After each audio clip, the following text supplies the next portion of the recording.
Hey you guys, this is Save Time with Tori. I'm back with another video. It's Saturday. Like I said, I will be back and I am here.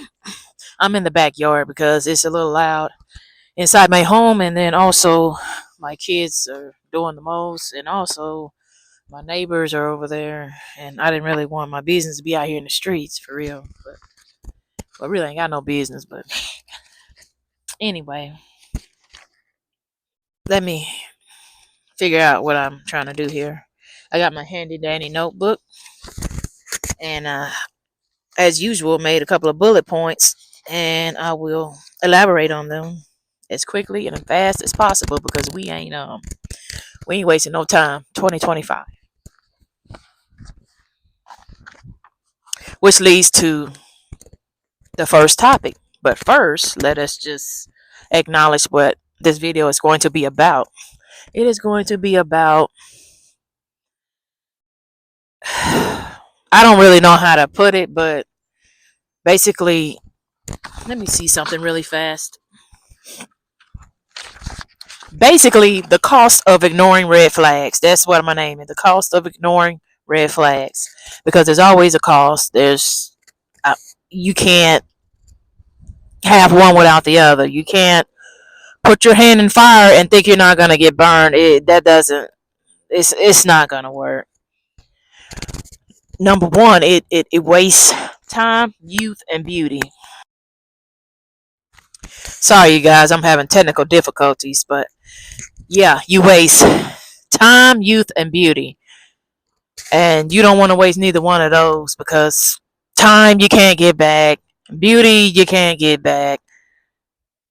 I mean, you can, but it'll never look the way it used to look. So like, don't. Yeah, you can go buy face cream. Yeah, you can go get a Botox facelift. You can do all that, but at the end of the day, most people can still tell that you're an older lady. So like, just don't think you fooling folks, because you're not. It does help. I'm not saying don't do it. I'm just saying, like, if you like in your 40s or something and you get a little bit of work done, at the end of the day, you're still old. You know, your body knows you're old. Your wounds know you're old. Like, your hair is turning colors. You're old. God damn it. But anyway, what I'm trying to say is you're wasting time, youth, and beauty. You can't get your time back wasting it with people who don't want to be with you or not treating you properly. Like, are you going to get them 5, 10, 15 years back? Or you have to wait until you're old and gray and then start all over and then hope the next guy loves your saggy breasts? Like, that's.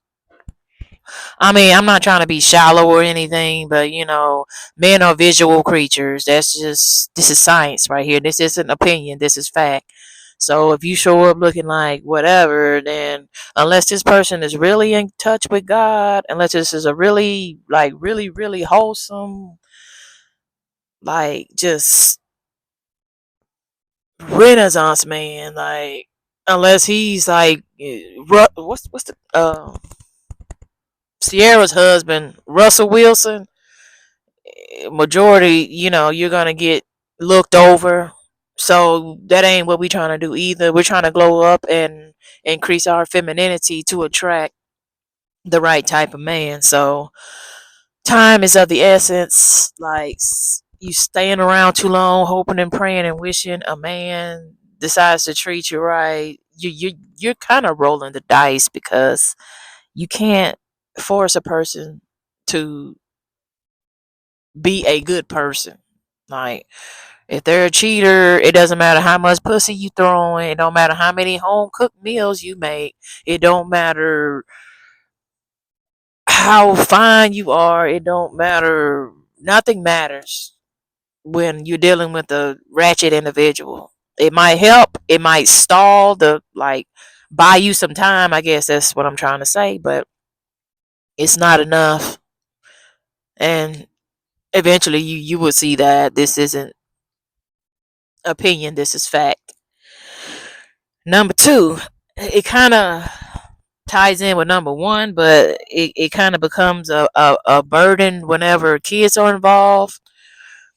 Let's just say, you're waiting to have kids or whatever, and the guy that you're with is playing games and stuff, and woo woo, and then you fuck around and get pregnant. Now you have this baggage you have to drag into the next relationship, because now you and the child's father are no longer together, and so now you have his seed. So the next man might feel a little insecure, and a little, they're wondering like, how, if I be with you, how is this other guy gonna be in the picture? Like, are they gonna be here every day, every week? Are y'all gonna be doing stuff behind my back? It just becomes like a insecurity issue for the other person. I'm not saying like you should give a fuck, but you should be respectful, at the end of the day. But anyway, you just don't want to have kids with a person that you're not going to be with long term, because it's just too much to deal with whenever you do find the right one. And now you have to do this co-parenting thing to where, you know, your man might be jealous and thinking that you're over there creeping and sneaking and, doing shit you ain't got no business. And it just, and then they might get to fighting because one don't like the other. It's just like you can avoid all that or whatever by just not procreating until you're pretty positive that this is gonna work or whatever. And then you could like wait too long on this person to get their act together, and then you fuck around, and then now you can't have kids anymore. So now, your wombs are dried up, your eggs are scrambled. You sacrifice your entire lineage. You're, on a guy who was never going to stay in the first place, or, changed their mind about you and stuck around anyway. Because a lot of men, truth be told, a lot of men will stick around even though they don't want you. I mean, most people should. I be trying to catch myself. I don't want to say most people know that. I guess some people know that. They want pussy, or they horny this night, or maybe they're having like a nostalgic memory, and then they want to reconnect, things like that. Just, desperate times call for desperate measures, and typically they call the stupidest one, or the one that's still in love with them, to, late night, 2 o'clock booty call hours. Hey, I miss you, woo woo, or might send you like some little gif or meme, or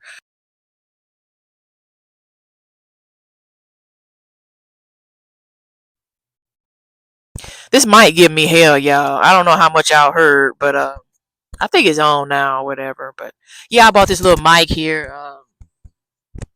I saw it on the internet, and it looked kind of cool because in real life, I don't talk that loud. Like, my normal speaking voice is like way below average, and I'm not really shy or anything like that. That's just my natural tone. So I bought this mic thinking that I could help the situation, but I don't really know if it's working or not. In any motherfucker way. Number three, obviously, all of this tomfoolery is going to lead to heartbreak. You know, you ignore the red flags, and it's just going to end up leaving you heartbroken, crying, confused, mental breakdown, things like that. So, um, why are we doing this as well? Like, we don't have time to cry. We don't have time to play these silly little games with silly little boys. We have time to get this bag and live our best life. That's it. And that's all. So you ignore the red flags, they're gonna break your heart. You ignore the red flags, they're gonna keep flagging. That's another thing. Like, you can't, like, actually, I'm gonna say that for the topic that it's supposed to be under, but I was about to say, what you allow is what will continue. Basically, that's where that's going. You know, if you speak up the first time, then more than likely they won't say it again unless they really don't respect you.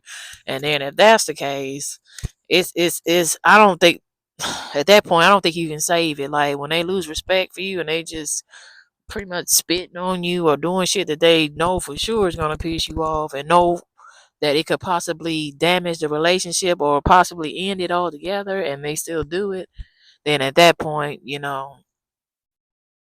I don't really think you can say no shit like that unless I really don't even know what the, like.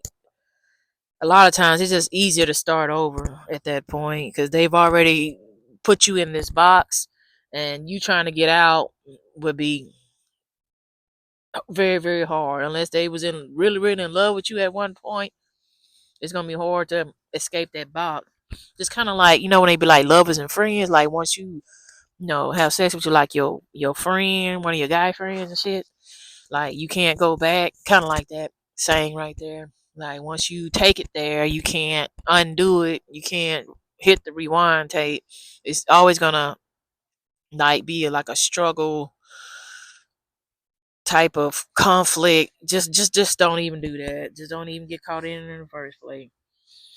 But yeah, disrespect is not, that's not considered love. Like a person's hurting you or upsetting you on purpose, then that's not love. You might want to reassess the situation. They probably fell out of love with you and are seeking greener pastures as we speak, while they're still laid up in the bed with you. See, that's the funny part.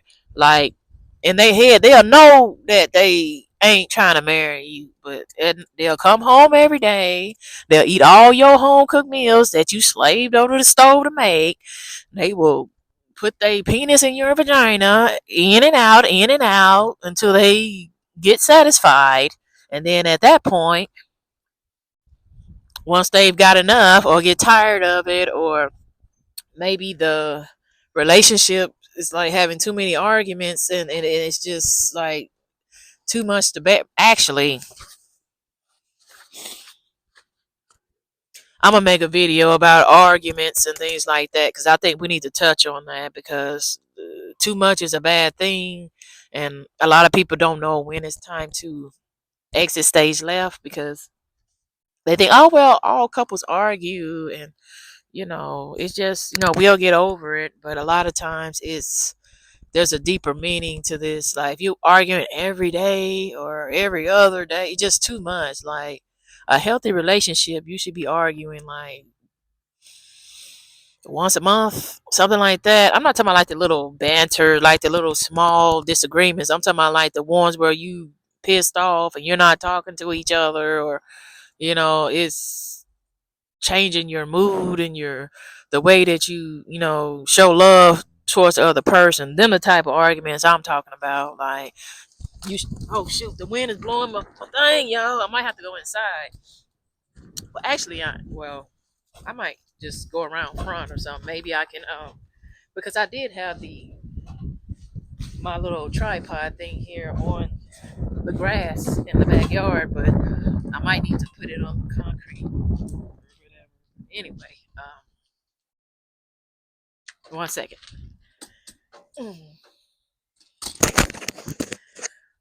Bear with me, y'all. And I'm freezing too. Like it is cold. Duh.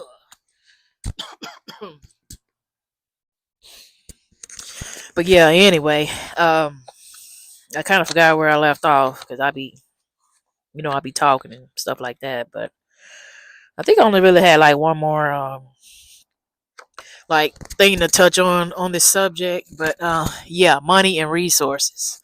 Like if you done married this person and you're stuck with them and they're not, you start to realize that this might not work.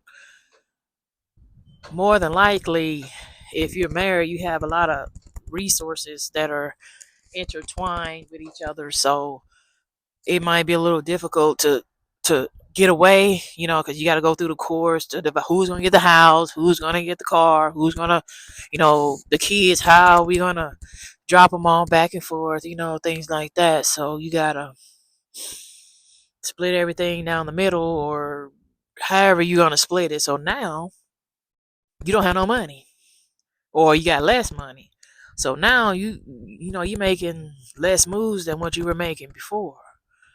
We ain't doing that either. We ain't going backwards. We ain't decreasing the size of our bag for nothing. So I think that once you get in a relationship and you start, doing things as a team, I think you should be careful on how much you actually have. What's the word I'm looking for? I think you should have your own separate something like income for sure. Yeah, you can, spend his, but you need to have your own as well. And I'm probably gonna touch on this in a whole nother video about, a woman, having her own money. I don't want you to get confused with being a workaholic and, Bob the Builder. Like, that's not what type of time I'm on, because the reason I'm saying this is because a lot of men, they don't stay. Like, they get easily distracted, and I don't know why, but a lot of men, if they're toxic and they haven't healed, they tend to wander, and it's really not nothing on your behalf a lot of times. So you have to be prepared for what comes next. But like I said, we'll touch on that in another video. I gotta go back in the house, you guys. My hands are, I ain't got no glove on, I ain't got no hat on. Not no hat, but coat on. uh 1 second. It might get a little loud in here because I'm heading in the house. 1 second. But yeah, I can't take it no more.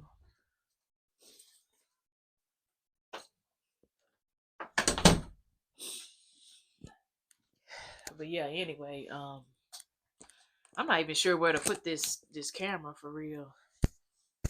I'm gonna just sit it here and just talk standing up for the remainder of the time here. But the point is that you see the red flags, you leave, or you state that you don't like it, and then at that point, if the request isn't being respected, then at that point you know find you somebody else. Like, don't stick around and try to force somebody to treat you right, because if they want to treat you right, they would. They know when you're happy, they know when you're sad, they know if they've been around you, they know. And even if they don't know, all they gotta do is like read your. Sorry, you guys, I'm having technical difficulties. This mic, I don't know why I trust it so much when I just got it, but well, it's actually kind of neat. It's handy or whatever, but obviously I don't know what I'm doing yet. But anyway, I pretty much said everything on my list. I was just elaborating a little bit, but the point is, when you see the red flags, you stop. It's just like a stop sign. You stop. You say no, no, no, sir, no, ma'am, bruh, sis. No, we not. You gotta correct them at the door, because if they come in with the bullshit, they gonna keep on with the bullshit. So, just don't fall for the okie doke. If you've told this person several times how you feel about something and they keep doing it and not giving a damn, because some of them don't give a damn, they'll keep doing it because they know you're coming back. They know you're just going to talk a little shit, be mad for a couple hours, maybe a day or two. So they'll like kind of, avoid you, I guess, go find some other things to do to wait for the smoke to clear. And then at that point, they will return to do whatever, they was doing to piss you off in the first place. So don't fall for the okie doke. You know what I'm saying? Like, a lot of time they change, just for a few days, a few weeks, just to, get back in your good graces so you can, sleep with them again, love them again, feed them again, whatever again. You know what I'm saying?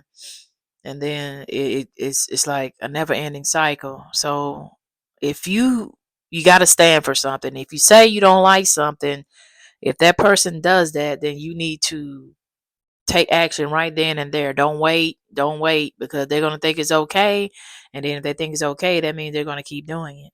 So now you stop disrespect at the door. We see the flags, we stop. That's why they're red. You stop. Red is the color for stop. You got to stop. You can't keep going and end up, in your 40s and 50s, and all you can say is you got like 15 ex-boyfriends that dogged you out. Like, what type of shit is that? Like, when you tell your story as an older woman, you should be able to say, like, I had a few good ones and I had a few bad ones.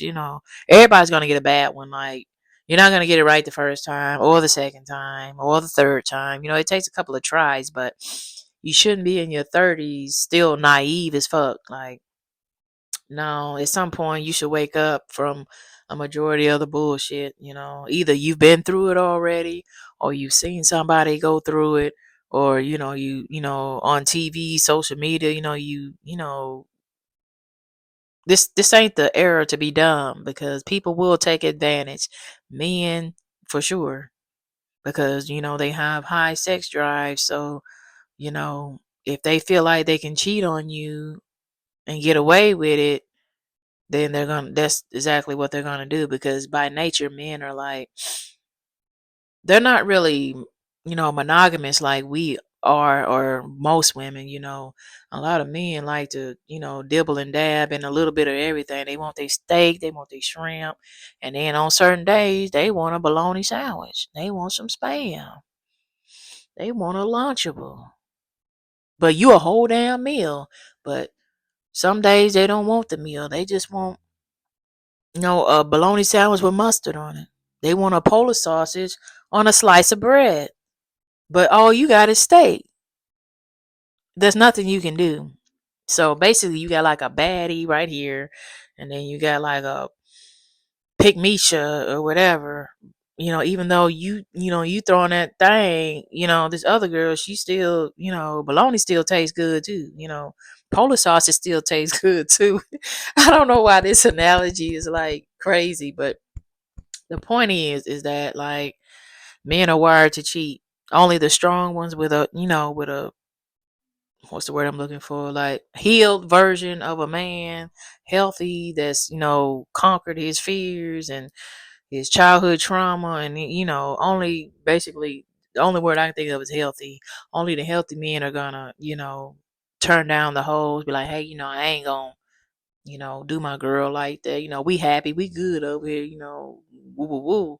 But the unhealed ones, they're gonna try to sneak and find a way to, get it done on the low and still keep you in the background. So yeah, just be on the lookout for that. Anyway, I'm gonna close out this video. I'll be back on probably Monday or something like that. Monday, Tuesday, probably.